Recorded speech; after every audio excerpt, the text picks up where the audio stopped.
The story you are about to hear is true. The names have been changed to protect the innocent.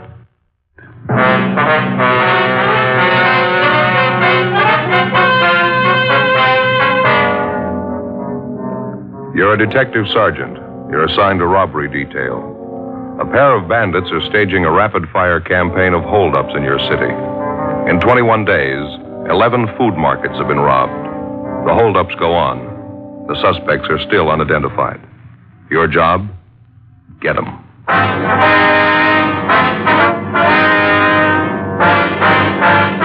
Dragnet, the documented drama of an actual crime.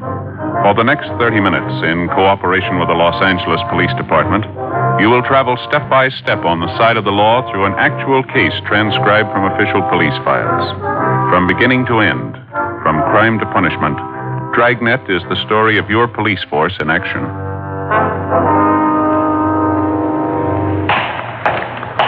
It was Tuesday, September 26th. It was hot in Los Angeles. We were working the day watch out of robbery detail.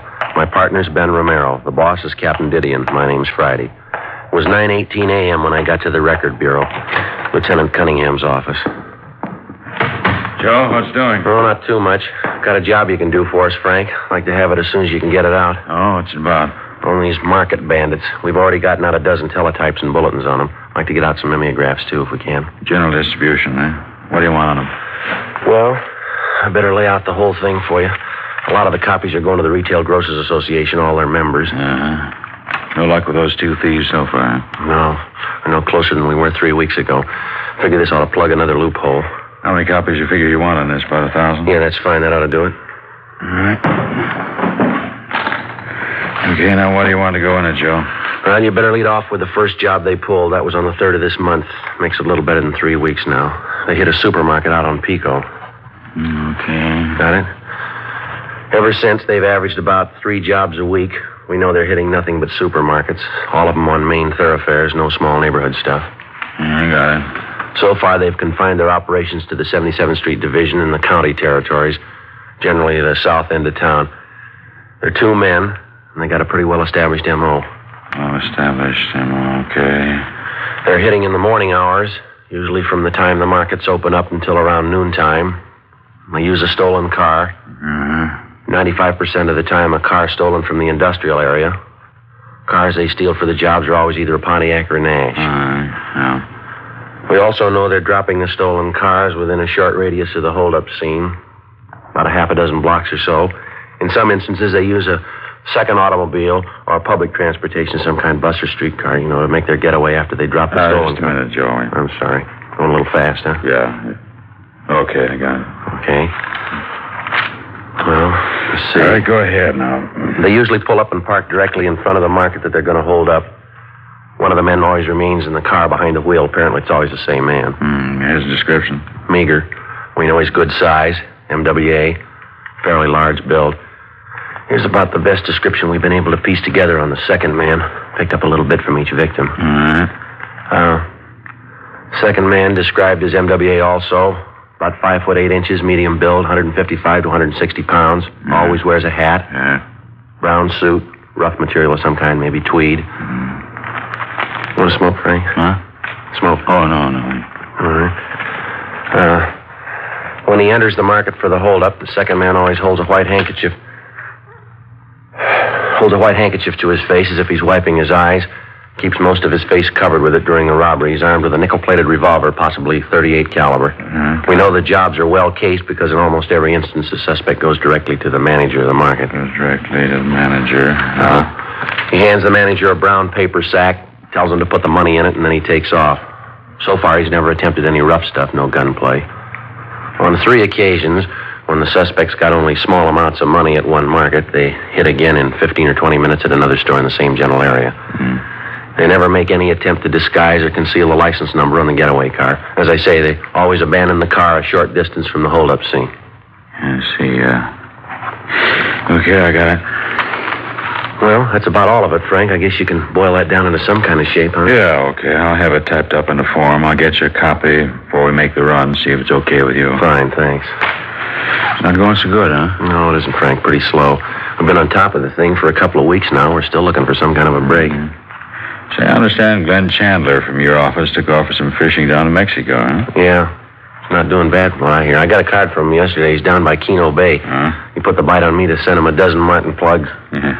Fish must be hidden pretty good down there. Oh, that's what he says, yeah. Those big brown sea bass especially. I wouldn't mind getting in a couple of days down there myself. Excuse me. Yeah. Record Bureau, Cunningham. Yes, a minute. You, Joe. Thanks, Frank. Yeah. Oh, yeah, Ben. When? All right. Yeah, okay. Right away. Yeah, fine. Check that for me later, Frank. Might be a little change. What's the matter? Market bandits. They hit again. 9:38 a.m. Ben and I got in the car and drove to the scene of the bandits' latest holdup, a new supermarket out on Slauson near the intersection of South Broadway. After interviewing the manager of the store and all available witnesses to the robbery, there wasn't much doubt about the identity of the suspects. The description and M.O. fitted perfectly with that of the two men who'd been staging a whirlwind campaign of market robberies throughout the south end of the city for the past 3 weeks. The approach and execution of the holdup was the same in every detail, even to the stolen car they'd used, which was found abandoned a short distance from the robbery scene. There was only one deviation, and it was the first break we'd had in the case since it started. A woman customer at the market, a Mrs. Thomas Swanson, saw the holdup man as he left the store and ran to the getaway car. She told us that the car door apparently stuck when he tried to pull it open, and that he took away the handkerchief which he'd held to his face in order to pull the door open with both hands. During those few seconds, she got a good look at him. After taking the crime report and making our preliminary investigation, we brought Mrs. Swanson downtown. We had her check through mug books of all recent parolees from the state penitentiary, all ex-convicts with robbery records. After a couple of hours of checking mug shots, she couldn't seem to make positive identification. I'm very sorry, officer. It just gets a little confusing after a while looking at all these pictures. I did get a good look at the man's face. I just can't settle on one of these pictures, so... Well, from what you did see of him, Mrs. Swanson, the lower part of the man's face especially, can you find a good likeness in any of these? Well, yes, I can find good likenesses for some of his features, but none of them are all together in any one of these pictures here. Like the mouth and chin on this man here. Yes, ma'am. Is that pretty close? Almost exactly, I'd say. And then the nose on this one here, it's the very same. I just haven't seen any picture that fits them all together. You know what I mean, don't you? Yes, ma'am, I understand. Now, these 5 pictures here that you've picked out, you'd pretty much say that they incorporate all the features of the man that you saw getting in that That's car? right, officer. This man here, and this one, too. I'd say the lower part of his face was exactly like that. The small mouth, mustache just like that, and the chin pointed like on this man. And the upper part of his face, would you say it resembled these others here? Yes. These 3 here, just the upper part. You see, around the eyes, the forehead. I'd say that was very close. Now, just put the 2 sets of pictures together, I think you'd have the man perfectly. Sorry, I can't be more help to you. As I say, looking at all these books of pictures, it gets a little confusing. Well, you've given us quite a bit of help, ma'am. Thank you very much. Not at all. Is there anything else? No, thank you. Not right now. We've got your address and telephone. We'll probably be contacting you in a day or two. If you'd like to wait right here, we'll make arrangements to have one of the officers drive you back to your home, all right? All right. Thank you very much. You're welcome. Goodbye, ma'am. We'll be talking to you. Okay, yes, goodbye, officer. What do you think, Joe? Well, it's more than we had yesterday. Her description's the best we've got on the guy so far. How about getting a composite picture made up from the mug shots you picked out? Yeah, that's what I was thinking. You want to duck in and get somebody to drive Miss Swanson home? I want to go in here in the captain's office, fellow. Yeah, okay. Thanks, Ben. Friday, how'd you make out? Well, could have been worse, Captain. Woman find anything in the mug books? No positive identification. She picked out 5 of them she thought were close. I think maybe Putoff over at the crime lab ought to be able to make up a pretty good composite from them. She fairly positive about the man's description? Yeah, seems to have a clear idea. Good composite ought to help us quite a bit. You get this new description of that mimeograph you're having made up? No, not yet. I'm going to see Frank about it in a minute. Hi, Skipper. Ben? Got a hold of Jess Gonzalez, Joe. He's going to drive Mrs. Swanson home. Fine. Did you ask him if he checked on that last run we made through the stats office? Yeah, he picked it up. He and Frank Estrada are going to start checking the names this morning. It's not much of a list. Been pretty well picked over already. So all you got from the witnesses out there this morning, huh? Description from this Mrs. Swanson? Yeah, that's about it. The rest of it was their usual M.O. Swanson woman was the only one who got a good look at the guy when he took the handkerchief away from his face. How about the getaway car they found? Same as the others. Leighton Prince checked it over. It's clean. Well, 2 thieves had their share of luck. When we get ours? How about Metro Division, Captain? Can we get any help out there? What do you got in mind? Well, we know the take that the 2 thieves got in that job this morning was pretty small for them, $340. Yeah. From their M.O. in the past, we know Whenever they get a small take on a job, they usually hit another place fast. They work in a fairly concentrated area. Down the south end, they only go after big markets on the main thoroughfares. Well, I was thinking if we could get some help from Metro, put maybe 15 or 20 crews down in the area for the next couple of days, might stand a good chance of grabbing them. We were talking to Dick Tiernan over at the sheriff's office, Skipper. He says he could put some of his men down that area, too. Cover the county on the fringes, the territory around there. What do you think? All right, fine. See if I can get Stevens at Metro right now. Set it up. Figure about 20 crews, is that right? Just about, yeah. With any kind of luck at all, we ought to land them. Well, sure worth a try. Lieutenant Stevens, please. Yeah, Joe, this is Harry Didion. Fine. We've got a little stakeout problem here. How about using some of your men? About 30? All right, I'll settle for 25. McKay? Yeah, south end of town. Those market bandits. Fine, would you have them report here at robbery, 7 o'clock tomorrow morning? All right. Thanks a lot. It's all set. You got 25 men, 7 o'clock tomorrow morning. Okay, Skipper. We'll give you a dozen teams to start with. Gonzalez and Estrada are one more. How many you figure working from the sheriff's office? Oh, about 4 or 5 teams, I imagine. All right, it's your operation. You two will be in charge on our end. You run the show, you brief the men. If you need anything, call me. Right. How about the overall plan, Skipper? You got any special ideas on it? Just one. Yeah? Get 'em. 1:18 p.m. We got the revised description of one of the holdup men to Lieutenant Frank Cunningham at the Record Bureau. He told us 1,000 copies of the special mimeograph form containing all available information on the 2 market bandits would be ready for us that night. We met with Sergeant Putoff, the artist at the crime lab, and he went to work making up a composite picture of one of the suspects from the mugshot selected by the robbery witness, Mrs. Swanson. When the picture was completed, we had Mrs. Swanson check it for similarity to the actual holdup man, and then we brought it back to the Record Bureau, where 1,000 copies were made of it. The pictures, along with the mimeograph forms, were sent immediately to the Retail Grocers Association for distribution to all market operators throughout the city. Additional copies of the picture and the information sheet were given to each man who was to work the stakeout when we met in the squad room at 7 o'clock the next morning. Besides the men from Metropolitan Division and the men from Robbery who were going to work with us, Lieutenant Dick Tiernan and Sergeant Dave Terry from the sheriff's office were also there for the briefing. Well, briefly, that's a rundown on the 2 suspects and the M.O. they follow. It's the same information and description on them you'll find in those memeo forms we handed out. Joe, you want to take over and give them their assignment? Yeah, all right. Well, if you'll just take a look at this pinup map here for a minute, I'll try and brief you on how the stakeout's going to go. The way we got it figured, anyway. Now, we've worked out a plan we think ought to be the easiest and the best way to work it. If any of you have any suggestions as we go along, we'd sure like to have them. All right, now, as you can see from the map here, the stakeout area is in the south end. It runs from, can you all see it from there? Yeah. Okay. It runs from Santa Fe Avenue over here on the east to Vermont Avenue on the west, running north and south. Now, we'll have to cover from Santa Barbara Avenue on the north down to Manchester. That'll be the southern boundary right there. That's the area the thieves have been working. And we're going to have 14 of our own crews covering that area, and Dick Tiernan and Dave Terry from the sheriff's office will have their men covering adjoining county territory. Now, we've broken the map down into equal units, as you can see here. Each unit will be covered by 1 car, and each of you will be assigned a unit number. Romero and myself will be an 80K. We'll have a roving unit. We'll cover the entire area. You'll have 3-way radios in your car, so you'll be able to contact us directly if you have to. Now, if you'll check the map again, you can see these green pins we've placed here. Well, each one of them represents a market robbery. Now, notice that every one of them is on a main thoroughfare. See? Manchester, South Broadway, Vernon, South Hoover. Now, I don't have to tell you that that's where you'll have to keep a sharp watch on the main street. Each of the individual units here on the map will be covered by 1 car, as I said. Each one's roughly 9 blocks square. Now, you'll be responsible for the area assigned to you. We haven't got too much time, so before we go down the list to assign the areas, have you got any questions? Any questions at all? Yeah.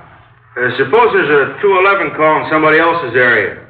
I mean, other than the one you're assigned to. Do we leave our area and head over there? No, Jess, I meant to bring that out. If there's a robbery call in somebody else's area, stay put till you get a call to lend a hand. Oh.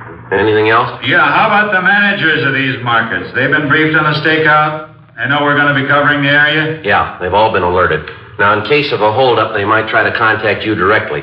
They'll be looking for you. You'll be looking for them. That it, Bob? Is that covered for you? Well, yeah, but I'm just wondering about this number 2 suspect, the one who drives the getaway car. Yeah? Well, it says here in the dope sheet, number 1 suspect carries a nickel-plated revolver. Now, how about number 2? He carry a gun? Well, I wish I could answer that. We don't know. All the information we got on him is on the sheet right there. I see. Well, they never try any rough stuff anyway, do they? No gunplay. They never hurt anyone. No, not yet.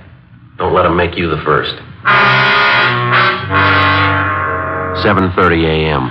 We finished handing out the assignments, and the men left to take up their stakeout positions in the south end of the city.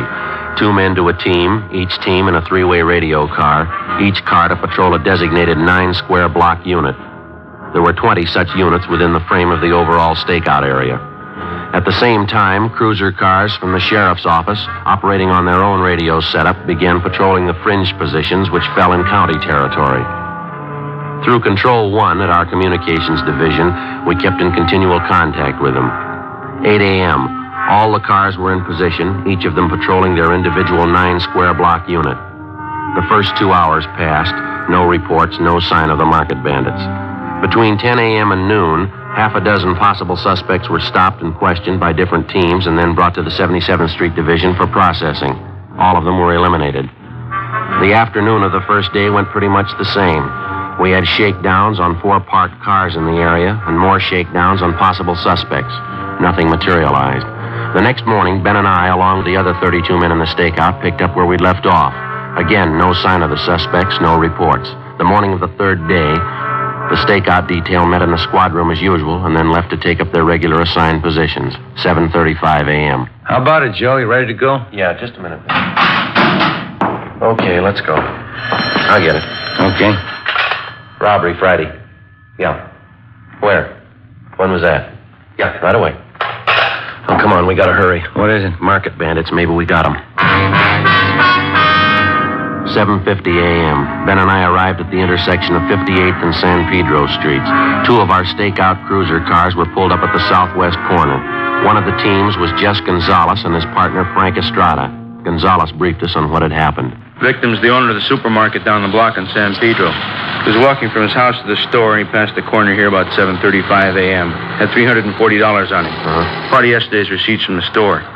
They got him right up the street there, took every dollar of it. You sure it was a market bandit? An MO description they check out all the way. We had 2 teams on as soon as we got the word. Located the holdup car a minute ago. Where is it? Down on Avalon Boulevard. Well, how about the thieves, Jess? Car was empty, no trace of them.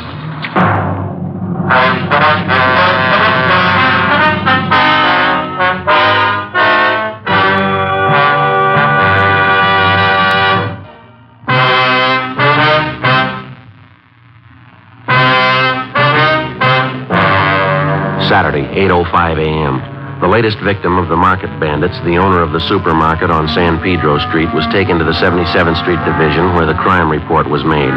He told us that one of the men who robbed him bore a very close resemblance to the composite picture which we'd had drawn up of one of the suspects. We figured we missed grabbing the holdup men by a matter of minutes. Even though some of our units were in the general area at the time of the robbery, it did little good. The victim had delayed reporting the holdup for a full 5 minutes because the bandits had threatened to find him and kill him if he did. Despite the fact that they'd changed their M.O. to the extent of robbing the store owner on the street instead of in the market proper, we had no doubt that the same 2 men we were looking for had committed the holdup. The abandoned car which they'd used in the robbery was gone over for fingerprints, but it was clean. Meantime, the stakeout went on. Saturday passed. Sunday, Monday, nothing. No leads on the suspects, not a trace of them. Tuesday, the same thing all over again. The operation settled down to a dull routine. Tuesday night, we checked the closing of the last market in our stakeout area. 10:45 p.m. Ben and I drove back to the 77th Street Division. Every day seems to get a little longer. These lousy stakeouts sure don't wear very well on me. Yeah, I don't know what the setup's going to be if we don't get a break pretty soon. We can't hang on to the gang from Metro Division forever. Sure has been a bad month. All I need now is a visit from the in-laws. Yeah. That'd do it up fine. You talked to Jess at dinner, didn't you? Yeah.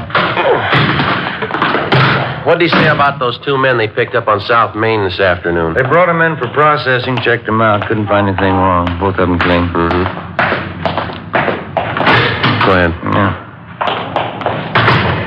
How about grabbing something to eat after we check out, huh? Okay. You want to stop by Johnny Cokin's? What about a French dip sandwich? How's that sound? Haven't had one for a long time. All right, suits me. What was that? Oh, sorry, I don't. Oh, wait a minute. He just came in. It's for you, Friday. Turn in from the sheriff's office. Oh, yeah, thanks, Bob. Friday talking. Yeah, Dick. Just now? Yeah, we'll be over right away. You got anything? Market bandits pulled a holdup a couple of minutes ago in a store on Graham Avenue. It's out in county territory. Yeah? One of the sheriff's units took the call, chased the holdup car 2 miles. They get the thieves? Well, you're half right. Huh? They got one of them.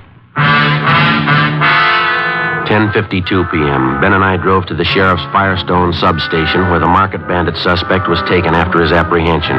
When we got there, we talked to Deputy Sheriff Sergeants Eddie Jones and Mel Viney, who had made the arrest.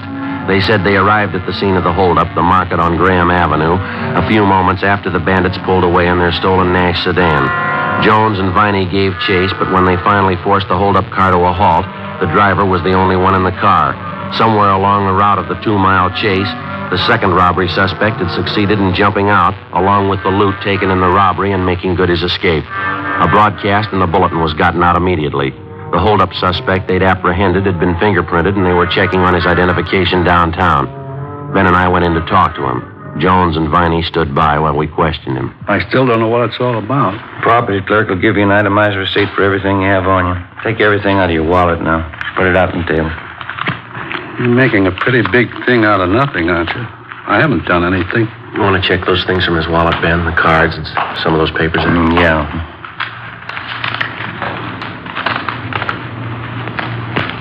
This your true name on this card here? Grant B. Jameson, is that right? That's right. This your present address? Yeah? You ever been arrested before? Why'd you ask that? It's not going to take too much time to find out. You might as well tell us. We still don't know what this is all about. I was speeding a little, that's all. I haven't done anything. No, you're kidding yourself, Jameson. We got everything on you that we need. What do you think you're going to gain by stalling us? You must have me mixed up with somebody else. I don't know what you're getting at. This card here you took out of your wallet, you recognize it? Why? These names and addresses you've got jotted down on the back of it. Mind checking them out for? I don't know what you mean. Take a look. These here. Whose addresses are they? Who are the people? Let's see. No, I don't think I even remember them. Just something I scribbled down, that's all. You don't even remember one of them? No, I don't think so. Why do you ask? Why don't you come off it, mister? What are you talking about? You know what we're talking about.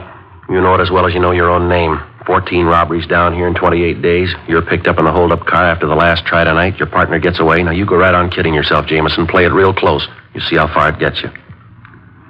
I sure wish I knew what you were talking about. I don't know a thing about any robberies. All right, then you stand by, mister. You're going to know a lot more about him. You're going to know a lot in a hurry. Yeah? Just as soon as we pick up your partner. 12:20 a.m. We continued to question the suspect, Grant Jameson, but he refused to admit anything, even the fact that he'd stolen the car that he'd been apprehended in. The only strong lead we could pick out from the articles found on his person was the list of 4 names and addresses jotted on the back of a card found in his wallet. 12:30 a.m. Ben and I left the substation and drove to the address Jameson had told us was his present residence, an apartment house on Vernon Avenue. The manager told us he'd moved at least a year ago without leaving a forwarding address. 1 a.m., we began checking out the list of 4 names and addresses which we'd found in the suspect's wallet. The first was a Jack Williams. His address, a Spring Street rooming house. The landlady told us he'd moved to Cleveland, Ohio 3 months before. The second was a John Gallagher. His address, a third-rate hotel in East Hollywood. He hadn't been registered there in the past 2 months. The third was a Matthew Sanford. His address turned out to be an apartment house in the Crenshaw district. Want to flash the light on the mailboxes over here, Joe? Yeah. Here you go. You see the name there? Yeah, here it is. M.L. Sanford. That ought to be it. Apartment 5. All right. Let's try it. Front door open? See. Yeah, let's go. All right. Number 5. Should be down this way, I guess. Mm-hmm. Number 5. Okay, let's give it a try.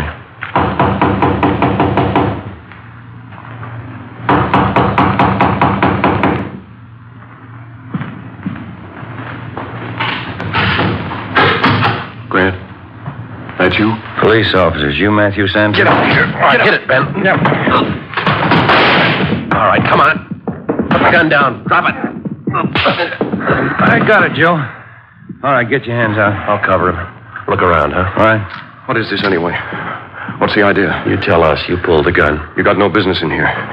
You got no right. All right, you just stand still.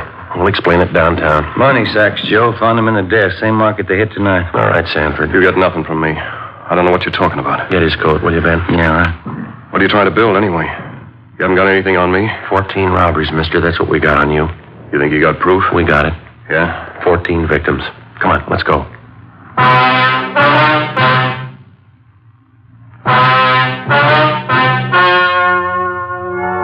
The story you have just heard was true. The names were changed to protect the innocent. The two market bandit suspects, Grant Burton Jameson and Matthew Roy Sanford, were tried and convicted on 14 counts of first-degree robbery and received sentences as prescribed by law. First-degree robbery is punishable by imprisonment in the state penitentiary from 5 years to life.